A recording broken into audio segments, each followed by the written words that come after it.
하나님 말씀은 로마서 12장 1절로 2절까지 말씀.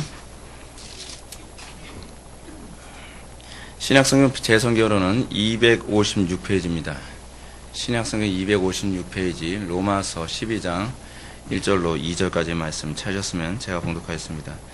그러므로 형제들아, 내가 하나님의 모든 자비하심으로 너희를 권하노니 너희 몸을 하나님이 기뻐하시는 거룩한 산 제물로 드리라. 이는 너희가 드릴 영적 예배니라. 너희는 이 세대를 본받지 말고 오직 마음을 새롭게 함으로 변화를 받아 하나님의 선하시고 기뻐하시고 온전하신 뜻이 무엇인지 분별하도록 하라. 아멘. 이 시간은 거룩한 산제사라는 제목으로 하나님 말씀 증거하도록 하겠습니다. 거룩한 산제사. 기독교 신앙의 핵심은 예배입니다. 우리는 왜 구원을 받았느냐? 예배를 하는 존재가 되도록 하기 위하여 구원을 받은 겁니다. 예배를 하는 존재가 되도록 하기 위해서 구분된 존재이기도 합니다. 그리스도인을 우리는 소위 거룩한 백성이라고 얘기하지 않습니까? 구분된 존재라는 겁니다. 어떻게 구분된 존재냐? 세상의 우상 숭배에 빠져있던 우리를 하나님만을 예배하는 존재로 우리를 부르신 것입니다. 우리는 오늘날 이 구원의 확신에 관한 문제와 아울러서 우리는 구원을 자꾸 피상적으로 이해하는 경향이 많이 있습니다. 왜 자꾸 구원에 대해서 피상적으로 이해되어지냐 하면 무엇을 위해서 구원을 받았는지가 혼란스럽기 때문에 그렇습니다. 천국에 가기 위해서 구원을 받았다고 생각하니까 자꾸 내가 천국 가냐 지옥 가냐에 관한 얘기를 하는데, 여러분, 이 구원이라는 문제를 다룰 때는 내가 천국에 가기 위해서가 아니라 천국에 가는 것은 제가 뭐라 했습니까? 결과라 했죠, 결과. 천국에 가기 위해서 구원받은 것이 아니라 예배하기 위해서 구원받은 겁니다. 이 사건을 잘 보여주는 것이 여러분 출애굽 사건 아닙니까? 하나님께서 이스라엘 백성들을 애굽에서 출애굽시킵니다. 근데 출애굽을 시킬 때 하나님께서 모세를 통해서 이스라엘 백성들에게 요구했던 것이 뭐냐면 예배하도록 하는 거였습니다. 파라오가 계속적으로 이스라엘 백성들을 박해했던 이유가 뭐냐면 하나님을 예배한다고 하는 이 문제 때문이었습니다. 그래서 이전보다 더 많은 중노동을 시키고, 그리고 이전보다 더 학대를 해가면서 그 사람들 하여금 하나님을 예배할 의욕을 원천적으로 제거하려 했던 것입니다. 그럼 모세하고 파라오하고의 끊임없는 대립이 무엇이었습니까? 파라오는, 자, 니네들 하도 이제 재앙이 심해지니까, 자, 예배를 하는 거 좋은데 너무 멀리 가지는 마라. 뭐죠? 그냥 대충 예배하라는 겁니다. 애굽이라고 하는 영토 내에서만 예배한다면 봐주겠다. 허락하겠다. 여러분, 우리들에게 흔히 나타나는 게 그거 아닙니까? 한 사람이 예수 믿게 하는데요, 전도를 하면 그렇게 어려움이 있다가 끊임없이 복음을 전하면서 그 사람이 예수 믿게 되고, 끊임없이 예수 믿는다는 것 때문에 집에서 박해를 하다가 끝까지 예수 믿겠다고 하게 되면 처음에 부모들이나 가족들이 하는 얘기가 이겁니다. 좋아, 네가 정 그렇다면 교회를 나가는 건 허락해 주는데 그냥 교회만 다녀. 자꾸 이렇게 광신자처럼 되지 마. 너무 열심 내지는 않았으면 좋겠어. 여러분, 똑같은 절차 아닙니까? 다 똑같아요. 다 똑같아. 그냥 예배당만 일주일에 한 번만 왔다 갔다 해. 여러분, 거기서 여러분 전쟁이 시작된다는 거 아십니까? 아니요, 저는 그렇게 안 해요. 저는 하나님을 예배한다면 제대로 예배하고 싶어요. 그러면 또 이제 싸움이 또 시작됩니다. 싸움이 계속 시작되죠. 그러는 가운데서 더 정확하게 신앙생활을 하려고 하면, 공감하는 사람들이 많은가 봐요, 표정이요. 더 정확하게 신앙생활을 하려고 하면 어떻게 해요? 또 박해가 되다가, 야, 너 고집도 되게 세구나. 자, 그러면 주일날만 그냥 열심히 다녀. 주일날만. 난예배, 오예배 다니는 것까지 내가 허락할게. 꼭 굳이 매일 새벽기도 나가고 제발 그렇게는 하지 마. 그렇게는 하지 마. 근데 나는 그렇게 못하겠습니다. 나는 하나님을 예배한다고 하더라도 정확하게 바르게 신앙생활을 하겠습니다. 그러면 또 복잡되고 난리가 나죠. 집안이 풍비박산 나고 난리도 아니에요. 그러다가 여러분, 결국 출애굽이 언제 시작됩니까? 손발 다 들고, 파라오가 손발 다 들고 하나님을 정확하게 예배하겠다라는 항복을 받고 난 다음에 예배는 어디서 하죠? 출애굽을 해서 예배를 하는 거예요. 근데 여러분, 재미있는 사건이 뭐냐면 예배 장소는 엄밀히 따지면 광야가 아닙니다. 광야에서는 예배할 수 있는 기능을 갖추는 곳입니다. 광야로 가서 십계명을 받죠. 광야에 가서 하나님이 어떤 분인지 계시를 받죠. 그리고 예배할 수 있는 처소를 짓는 방법을 받죠. 그건 뭐예요? 성막이죠. 성막 같은 거. 그런 거 다 얘기합니다. 그리고 난 다음에 여러분, 진짜 예배는 어디 가서 하는 건지 아십니까? 가나안 땅에 들어가서 예배가 시작되는 겁니다. 진짜 예배는요. 그 예배가 보통 예배예요? 종교적인 거라고 생각하면 곤란합니다. 이스라엘 백성들이 가나안 땅에 들어가서 예배를 시작할 때 그들은요, 내적인 전쟁과 외적인 전쟁이 시작되어집니다. 파라오 못지않은 소위 이 철병거를 가진 사람들과 전쟁을 치러가면서 하나님을 예배하는 것에 대한 이 주도권 싸움이 가나안 땅에서 끊임없이 일어나는 겁니다.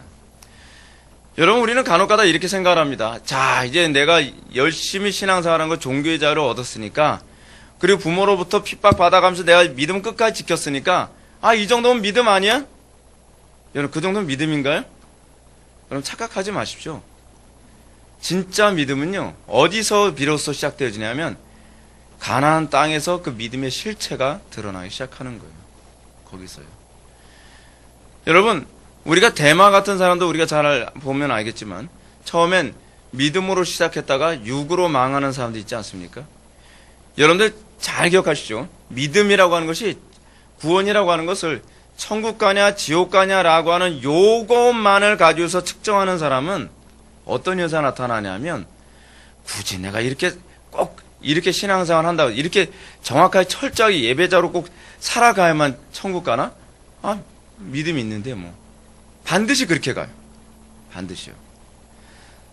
제가 요번 주에도 성경을 읽다가 성경에서 우리 성도님들하고도 이제 같이 제가 이제 나눴던 부분이 있는데, 사도 바울이 로마서에서 무슨 얘기를 하냐면 우리 구원에 관해서 얘기를 하면서 뭘 얘기합니까? 그 접붙임에 관한 얘기가 나오지 않습니까? 접붙임에 관한 얘기가 로마서 이제 11장에 나오는데, 사도 바울이 로마 교회를 향해서 뭐라고 얘기하냐면, 첫 번째로 뭐라 하냐면요, 이스라엘 백성들의 구원에 관한 문제를 먼저 다뤄요. 왜 이스라엘 백성들이 하나님의 백성으로 선택까지 받았는데 그들이 왜 하나님에게서부터 끊어져 나가느냐? 그들의 문제가 뭔지 아세요? 지나친 구원의 확신이에요. 알고 계세요? 나 선민이라는 거예요. 나 선민. 나 선민이라는 것 때문에 그들이 등한시했던 것, 잘못된 구원의 확신이 항상 문제가 되는 게 뭐냐면, 뭘 등한시했냐면 하나님을 예배하는 것을 등한시했어요. 그렇죠? 그러면서 그들이 원 가지인데도 불구하고 끊겨져 나갔다는 것을 사도 바울이 경고하고 있습니다. 그래서 사도 바울이 9장부터 이스라엘이 왜 하나님으로부터 끊어져 나가는지에 관한 얘기가 그 얘기거든요. 그래서 11장에서 이런 얘기가 나옵니다. 18절 보게 되면, 그 가지들을 향하여 자랑하지 말라. 무슨 얘기냐면, 너희들 그렇다고 해서 유대인들 앞에서, 여러분 11장 18절 한번 보시기 바랍니다. 유대인들 앞에서 너희들 우월의식 갖지 말라, 그 얘기입니다. 여러분, 신앙생활에서 제일 경계해야 되는 게 뭐냐면 우월의식이고, 그리고 나는 좀 선민이다라고 하는 선민의식이야말로 가장 위험하다는 거 알고 계십니까? 사도 바울도 지금 여기서 그거 경고하고 있습니다. 그 가지들을 향하여 자랑하지 말라. 자랑할지라도 내가 뿌리를 보존하는 것이 아니라 뿌리가 너를 보존하는 것이니라. 그러면 내 말이 가지들이 꺾인 것은 나로 접붙임을 받게 하려 함이라 하리니 옳도다. 그들은 믿지 아니하고 꺾이고 너희는 믿었으므로 섰느니라. 높은 마음을 품지 말고 도리어 두려워하라. 왜냐하면 하나님이 원가지도 아끼지 아니하셨거든. 아니었은즉 너도 아끼지 아니하시리라. 우리가 정말 두려워되는 게 뭔지 아세요? 나는 이제 구원받은 하나님의 백성이니까 믿음으로 구원받는 건데 뭐 이런다고 하나님께서 나를 내치기라도 하시겠어 라고 하는 그런 안일한 생각 접으라는 겁니다. 원가지도 잘려나갔는데 하물며 접붙여진, 원래 원가지도 아니고 접붙여진 너희들이 거기서 떨어져 나가지 않을까 더 두려워야 되는 건 아니냐. 신앙생활에서 그래서 여러분, 우월의식은 정말 위험합니다. 그리고 또 하나 조심해야 될 게 뭐냐면, 우월의식만큼 위험한 것이 뭐냐면 안일함입니다. 당연히 난 구원을 받았겠지. 근데 왜 이 부분을 제가 경고로 하냐 하면, 사도 바울이 로마서 11장에서 이 얘기하고 나서 그 다음에 하는 얘기가 뭐냐 하면 12장 1절부터 하나님께 드리는 거룩한 산제사로 너희 몸을 드리라는 얘기가 나오기 때문에 그렇습니다. 이스라엘 백성들이 왜 끊겼다는 거예요? 이스라엘 백성들이 원 가진데도 불구하고 잘려나간 이유가 어디 있다는 거예요? 예배예요, 예배. 왜냐하면 하나님께서 이스라엘 백성들 출애굽을 시킬 때서부터 그들에게 궁극적으로 목표라는 것이 뭐냐면 예배거든요. 예배.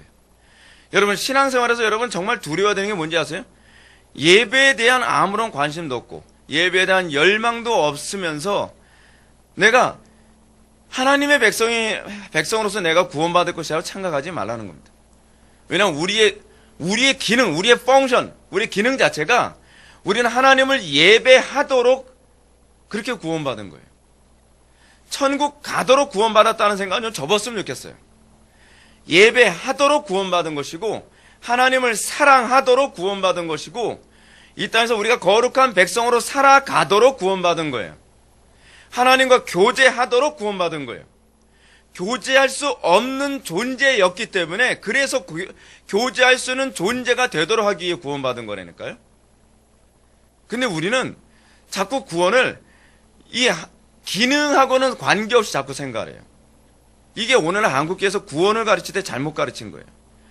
무엇을 위해서 구원받았냐가 아니라 구원받아서 어디로 가냐에만 자꾸 생각을 하죠. 왜 자꾸 이런 생각이 안 지어지냐면 이게 이방 종교적 구원관이거든요. 이방 종교의 구원관은요, 무엇을 위해서 구원받았냐는 관심이 없어요. 플라톤이 생각하는 구원관이 뭔지 아세요? 플라톤은 그냥 이데아로 가기만 하면 되는 거예요. 그 과정은 아무런 의미가 없어요. 플라톤에. 왜냐하면 이원론이거든요. 그게 이원론이에요. 세상과 이데아 딱 둘로만 나눠요. 그래서 세상에서 이데아로 가기만 하면 되는 거예요. 근데 우리는 그게 아니에요. 성경이 가르치는 건요. 성경이 가르치는 것은 구원이란 무엇이냐면요, 하나님과 교제하는 사람이 되게 하기 위해서 기능을 바꿔준 것이 바로 구원이에요.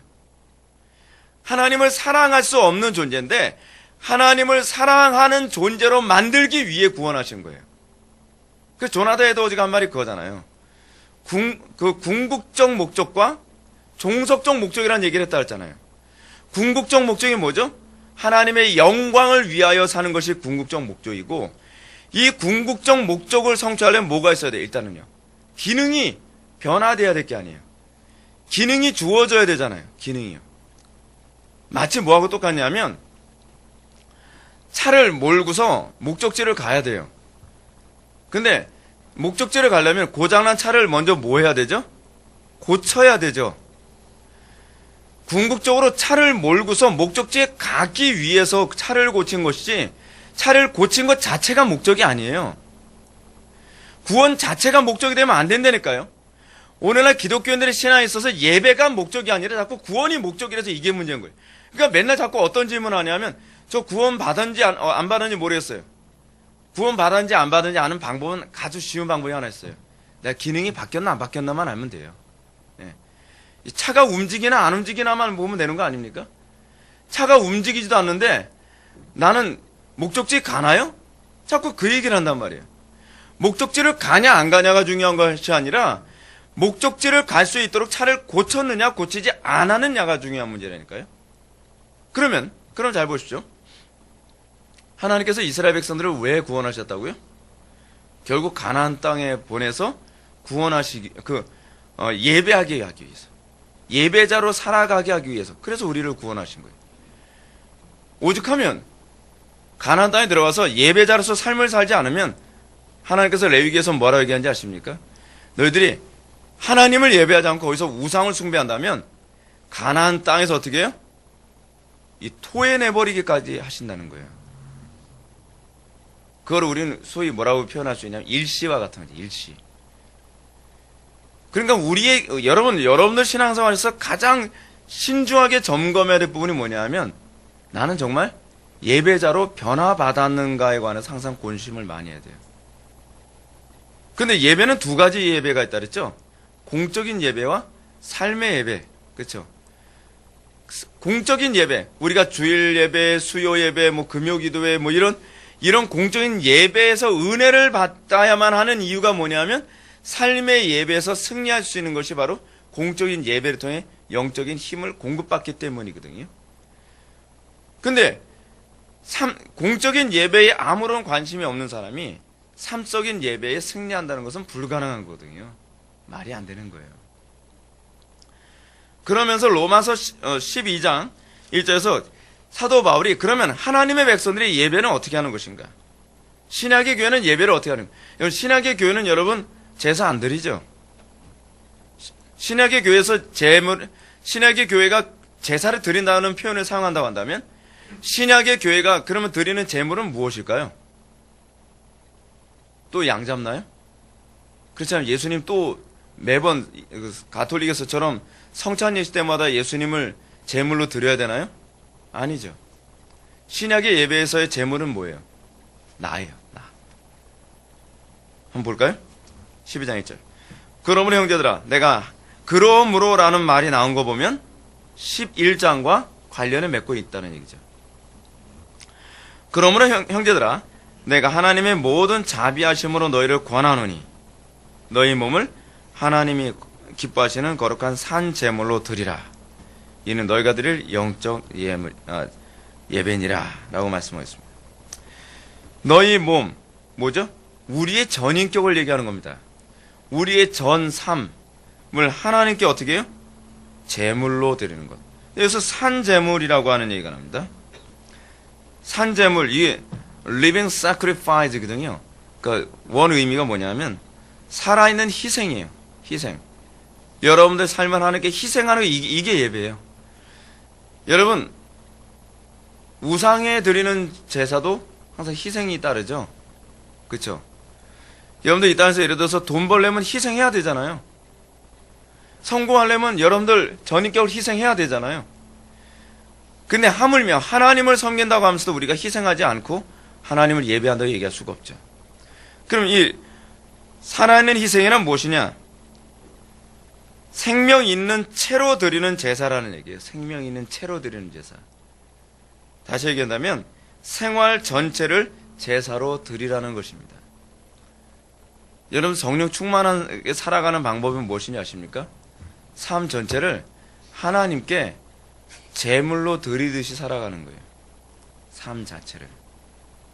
여러분 이 땅 살아가면서 힘들고 고달프지 않습니까? 힘들고 고달픈데 힘들고 고달픈 이 땅을 살아가면서 우리는 하나님 앞에 항상 초점을 맞추고 성공 때문에 희생하며 살아가는 것도 아니고 명예 때문에 희생하며 사는 것도 아니고 돈 벌기 위해서 희생하며 사는 것이 아니라 또는 내 자존심 지키기 위해서 희생하며 사는 것이 아니라 하나님의 영광을 위해서 날마다 또 희생하고 또 희생하고 또 희생하며 살아가는 겁니다. 기독교 신앙은 더 이상 죽은 희생물로 대신하지 않고 살아있는 자기 자신으로 제물을 삼습니다. 구약의 제사는 어땠죠? 나는 제물이 안 돼요. 구약은 오실 메시아를 바라보는 제사이기 때문에 내가 제물로 드려지는 것이 아니라 양이나 염소나 그렇지 않으면 비둘기를 제물로 드리죠. 신약의 교회는 그렇지 않아요. 왠지 아세요? 그리스도와 연합했기 때문에 그래요.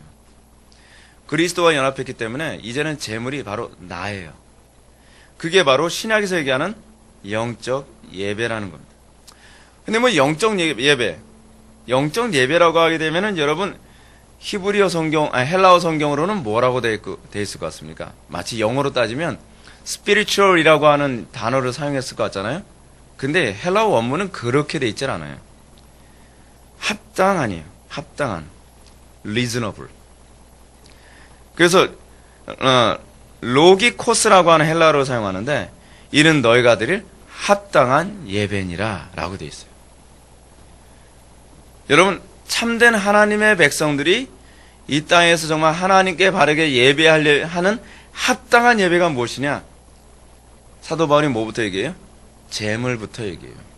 여러분 제사를 드리려면 항상 제물이 먼저 전제되어야 되는 거 아니에요?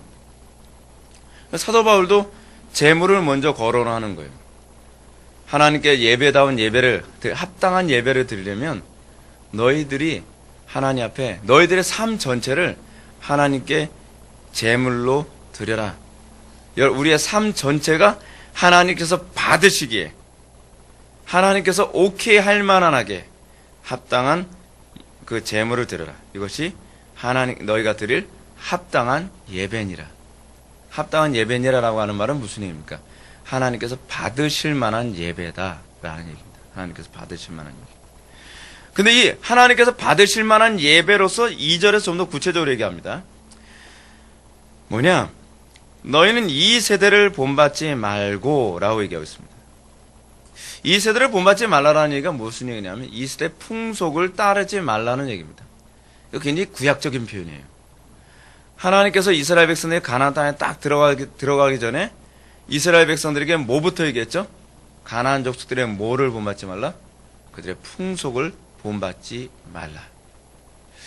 풍속을 본받지 않는 방법 제가 가르쳐 드릴까요? 우리는 풍속 본받지 않는 방법을 여러분들은 본능적으로 이렇게 생각을 해요. 수도원적으로요. 눈 감고 귀 막고 그래 살아가는 거. 근데 여러분 그렇게 생각하면 곤란해요. 그건요 성경적인 개념이 아니에요. 하나님께서 이스라엘 백성들 보고 야 너희들 가나안 땅에 들어가면 성 쌓고 밖으로 나오지도 말고 눈 가리고 귀 막고 살아라. 그렇게 하십니까? 풍속을 본받지 말라고 하는 주님의 명령은 뭐냐면요. 싸그리 없애라는 거예요. 거기 가서 이방 풍속이 그들에게 영향을 주지 않게 하기 위해서 어떻게 하는 거죠? 가나안 족속들을 진멸시키는 겁니다. 여러분 우리가 우리 가정의 풍속을 본받지 않기 위해서 소극적인 방법은 어떻게 합니까? TV 없애고 뭐 다 그것만이 성경이 요구하는 바가 아니에요. 뭔지 아십니까? 개혁하는 거예요. 여러분 우리 교회가 세상의 문화를 본받지 않기 위해서 하는 게 뭐죠? 담 쌓고 사는 것이 아니라 그 죄악과 싸우는 거예요. 신앙생활을 여러분 잘 기억하십시오. 여러분들이 죄악과 싸우지 않으면 방어적인 태도만으로는요 믿음 못 지킵니다. 신앙을 지키는 방법은요 그것을 거룩하게 하는 겁니다. 이원론적으로 사는 게 아니에요. 사망을 우리의 생명으로 삼켜가는 거예요. 그게 이 세대를 본받지 않는 거예요. 그 방법 중 하나가 뭔지 아세요? 우리 교회 지체들이 그런 얘기 많이 하죠. 목사님 저는 학교 가니까요 또는 직장 가니까 예수 믿는 사람이 저밖에 없어요. 그래서 대화할 사람에서는 너무 힘들고 어려워요. 그 기독교인들 많은 그 직장으로 옮겨야 될 것 같아요. 여러분 그럼 처음에 기독교가 들어왔을 때는 어떻게 믿음을 지켰나요? 생각을 다르게 하세요. 성경적인 생각이 아니에요. 어떻게 하라는 것이냐? 가족들이 다 예수를 안 믿는데 나만 예수 믿기 위해서 문거로 잡고 가족들하고 대화도 안 하고 사는 것이 아니라 이 세대의 풍조를 본받지 않게 하는 방법은 뭐냐? 가족들 다 전도하는 거예요. 그들이 하나님의 법에 굴복하게 만드는 거예요. 그게 바로 가나안 전쟁이에요. 직장에서도 여러분 안 믿는 사람들을 복음으로 정복해서 그들과 내가 신앙적 대화를 할 수 있는 사람을 만들어가는 거예요. 제가 언젠가도 여러분한테 그런 말씀을 드렸죠. 여러분 기독교는 굉장히 진취적입니다. 소극적이거나 그렇지 않으면 이렇게 입을 뒤집어 쓰고 나 혼자만 신앙생활 잘하는 그게 기독교가 아니에요. 기독교는요 모든 면을 굉장히 적극적이고 그리고 진취적으로 바라봐요. 제가 다른 교회 부교육자 생활했을 때 여러분 어느 교회 부교육자 딱 부인가 해서 갑니다. 그러면 풍토가 어떨까요? 세속적이고 그 이전 전도사님이 완전히 망쳐놓은 그런 풍토를 또 그대로 다 접해야 되잖아요. 그럼 어떻게 합니까? 나 혼자만 신앙생활 열심히 하고 어쩔 수가 없어. 여기서 내가 사역 그만둘 때까지는 내가 믿음을 지켜야 돼. 그러지 않아요. 할 수 있는 한 제가 만나는 모든 교인들은 제 방식으로 다 바꿔버리는 거예요. 제가 고등부를 맡으면 고등부 애들만 바꾸는 것이 아니라 고등부 교사들까지 저처럼 생각하도록 하기 위해서 다 고쳐나가는 거예요. 다. 계속 개혁해 나가는 거예요. 그래서 저하고 대화할 수 있는 사람을 만들어 나가는 거예요. 그게 이 세대를 본받지 말라라는 개념이에요. 생각보다 굉장히 진취적이죠. 구약으로 보면 선명하게 보여요. 이 본문으로만 보면은 폐쇄적인 것으로 보이지만 그리고 굉장히 금욕적으로 보이지만 실제로 구약의 언어로 보면 그 개념이 아니에요. 진취적이고 적극적인 거예요. 나 혼자 예수를 믿었는데 남편도 예수 안 믿고 아무도 예수 안 믿으면 자녀라도 복음으로 개혁을 해서 자녀들하고도 신앙적인 교통이 일어나도록 만들어야죠. 바로 그 개념이에요. 그 개념.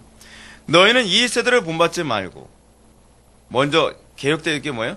내 마음을 새롭게 함으로 변화를 받아. 우리 자신부터가 먼저 변화를 받고, 그리고 어떻게 해요? 하나님의 선하시고 기뻐하시고 온전한 뜻이 무엇인지 분별하도록 하라. 그래서 하나님의 뜻을 분별하라는 것은 구약적 개념으로 이방 민족과 동화되지 말라는 얘기입니다. 여러분들이 이 세대를 본받지 않기 위해서 여러분들은요, 무엇이 하나님의 뜻이고 무엇이 하나님의 뜻인지를 다 구분해야 되고, 무엇이 세속적이고 무엇이 성경적인지를 구분할 수 있어야만 합니다. 여러분들은 사회생활 하면서 어려움이 많지 않습니까? 뭐가 성경적이고 무엇이 하나님의 뜻인지 우리 분별하기 되게 어렵잖아요. 새로운 문화가 생겼어요. 새로운 기술이 들어왔어요. 예를 들어서 요즘 스마트폰이 생기고 인터넷에 새로운 것들이 계속 쏟아져 나와요. 우리가 그런 것에 동화되지 않으려면 뭐부터 해야 되죠? 분별해야죠. 분별해야 돼요. 예를 들어서 여러분, 요즘 AI, 인공지능이 이제 문제가 많이 되는데, 인공지능 문제가 생겼을 때 점점 우리는 또 새로운 성경적 관점을 접근해 나가야죠. 자살에 관한 문제도 성경적으로 자살이 옳은가 옳지 않은가 분별할 수 있어야죠. 우리가 이 세대를 본받지 않기 위해서 가장 첫 번째 해야 되는 것이 뭐냐면 분별입니다. 그리고 그 분별로 나 하나만 신앙생활하면 되는 것이 아니라 다른 사람들도 나같이 사고하는 사람들을 만들어서 소위 하나님의 나라의 풍토를 만들어가며 적극적으로 살아가는 태도를 견지해야만 합니다. 저는 여러분들이 신앙생활하면서 소극적이거나 폐쇄적으로 살아가지 않았으면 좋겠어요. 저는 여러분들이 어찌하든지 하나님의 말씀을 살기 위해서 좀 더 진취적으로 하나님의 나라를, 영토를 확장시키듯이 살아가기를 바랍니다. 저는 이런 부분을 제가 성경적으로 배운 건 아니었지만, 하나님께서 영적으로 저에게 이 조명에서 알게 해주셨던 것은, 저는 어디 가든지 항상 저처럼 사고하는 사람들을 만들기 위한 노력을 끊임없이 멈추질 않았어요. 근데 저는 그것이 내가 생존할 수 있는 유일한 길이라는 걸 본능적으로 알았거든요. 신앙생활에서 여러분들의 지경을 넓히려고 하는 태도를 견제하지 않는다고 한다면, 제가 이렇게 말씀드릴게요. 여러분은 언젠간 죽게 되어 있습니다. 신앙은요, 내 신앙 하나만 지킨다라고 하는 것은요, 존재하질 않아요. 여러분, 그래서 성경이 뭐라고 얘기하고 있죠? 구약 성경에서 보게 되면 고자는 여호와의 회중에 들어갈 수 없다라고 얘기합니다. 생명력을 확산시키지 못하는 자가 고자거든요. 생명을 출산하지 못하고 생명을 확산시키지 못하는 사람은 여호와의 회중에 들어오지 못한다는 거예요. 하나님의 백성은요, 본성적으로 나와 같은 신앙, 나와 같은 예배자를 만들어내게 되어 있어요. 알고 계십니까? 우리가 예수 믿기 전엔요, 나처럼 돈을 숭배하는 자들로 자녀들을 키웁니다. 달달달달 볶아가면서. 이게 사람의 본성이에요. 사람은요, 내가 숭배하는 종교를 다른 사람에게 강요하는 것이 인간의 본성이라는 거 알고 계십니까? 왜 종교 전쟁이 생긴지 아세요? 종교는요, 종교의 특성이 있어요. 종교의 특성은 강요하는 특성이 있어요. 여러분, 왜 성범죄자들이 성폭행을 해가면서 살아가는지 아십니까? 그게 종교의 특징이에요. 강요하게 돼 있거든요. 다른 사람을 나 같은 숭배자로 만들려고 하는 그런 속성이 있어요. 음악을 하는 사람이 왜 음악 작곡을 하는지 아십니까? 내가 좋아하는 것을 딴 사람도 좋아하도록 만들기 위해서 음악을 하는 겁니다. 그림을 왜 그리는지 아십니까? 내가 좋아하는 것을 딴 사람들도 좋아하도록 만들기, 나와 같은 숭배자를 만들기 위해서 그림을 그리는 거예요. 예술 작품은 다 그렇게 나오는 거예요, 여러분. 근데 여러분, 하물며 기독교 신앙에서 그런 요소가 없다면 문제가 있는 거죠. 여러분들이 예수를 믿는다고 하면서 여러분들이 만나는 다른 사람을 나와 같이 하나님을 숭배하고 찬양하는 사람으로 만들어야 된다라고 하는 그런 열망을 느끼지 못한다고 한다면 이건 문제 있는 거 아닙니까? 오늘 한국교회 상당수의 부모들의 문제가 뭔지 아세요? 자기 자녀들을 하나님을 정확하게 믿도록 강요하지 않고 돈 버는 데 강요하고 성공하는 데 강요하고 그리고 이 성공하는 데만 아이들을 아주 쥐잡듯이 달달달 볶는다는 겁니다. 우상 숭배자로 만드는 것이죠. 이 세대를 본받도록 강요하고 있는 겁니다. 개종한 사람인지 저는 의심스럽습니다. 진짜 개종이 뭐로 나타나는지 아세요? 내 신앙을 강요하는 것에 나타나요. 내가 정말 하나님을 믿고 있다고 한다면 어찌하든지 내 자녀에게 내가 만난 이 좋은 하나님을 그들에게 심어주고 싶어하는 열정에 붙들림 받게 되어 있습니다. 야, 뭐 예수 믿고 어쩌고 그거 떠났어. 일단은 네가 좋은 대학 가고 성공하고 봐야 돼. 그거는 신앙이 아니죠. 신앙이 아니에요. 사도 바울이 우리에게 얘기하는 중요한 개념을 생각하십시오. 신앙은 우리의 구원은 뭐를 위한 구원이다? 예배를 위한 구원이다. 우리가 구원을 받았다고 하면서 여전히 예배의 대상이 바뀌지 않았다고 한다면 그거는 구원받았다고 착각을 하는 겁니다. 왜냐하면 우리의 기능 자체가 하나님을 예배하도록 구원받았기 때문에 그렇습니다. 날이 와서 여러분들은 어떻습니까? 점점 더 예배하는데 관심을 갖게 됩니까? 날이 와서 여러분들 인생의 중심이 예배로 여겨지고 있습니까? 저는 우리 교회 성도들을 바라보면서 굉장히 좀 흐뭇함이 있습니다. 뭐냐면 예배를 의무감으로 참석하는 것이 아니라 예배가 생명이기 때문에 참석한다라고 하는 그런 표현을 들을 때마다 굉장히 흐뭇합니다. 그렇습니다, 여러분. 의무감으로 예배에 참석하는 사람은요, 핍박견 예배에 참석 안 한다는 얘기입니다. 가뜩이나 억지로 예배를 하는데, 누가 박해를 하는데 억지로 예배를 하겠습니까? 명분이 생겼는데요. 예배를 안 해도 된다고 하는 명분이 생겼는데, 여러분들의 예배는 남이 못 말리는 정도가 돼야 이것이 정상적인 예배입니다. 남이 말릴 수 없어요. 그래서 핍박기에도 믿음을 지킨 거예요. 핍박도 막을 수가 없는 거예요. 북한의 성도들이 여러분 박해를 당하고 순교를 당하면서도 예배를 하는 이유가 뭔지 아십니까? 그들은 기능이 바뀌었기 때문에 그렇습니다. 그들은 예배자로 기능이 바뀐 거예요. 우리가 예배자로 기능이 바뀌었다고 한다면 우리의 인생의 목적이, 저는 공적 예배만을 두고 사는 소리가 아니에요. 항상 제가 예배를 말씀드릴 땐 삶의 예배와 공적 예배 둘 다를 얘기하는 거예요. 항상 그렇게 들으세요. 우리는 이 예배를 위해서 내가 구원받았다라는 의식을 갖게 됩니다. 이게 구원받은 자의 특징입니다. 어디를 가든지 어떻게 하나님을 영화롭게 할 것인가. 이게 예배거든요. 예배란 이거예요. 어떻게 하나님을 영화롭게 할까. 어떻게 그 이름이 찬송받게 할 것인가를 고민하는 거거든요. 여러분들의 삶 속에서 날마다 이 고민에 붙잡힌 바 되어진 저와 여러분들 되기를 주님의 이름으로 축원합니다.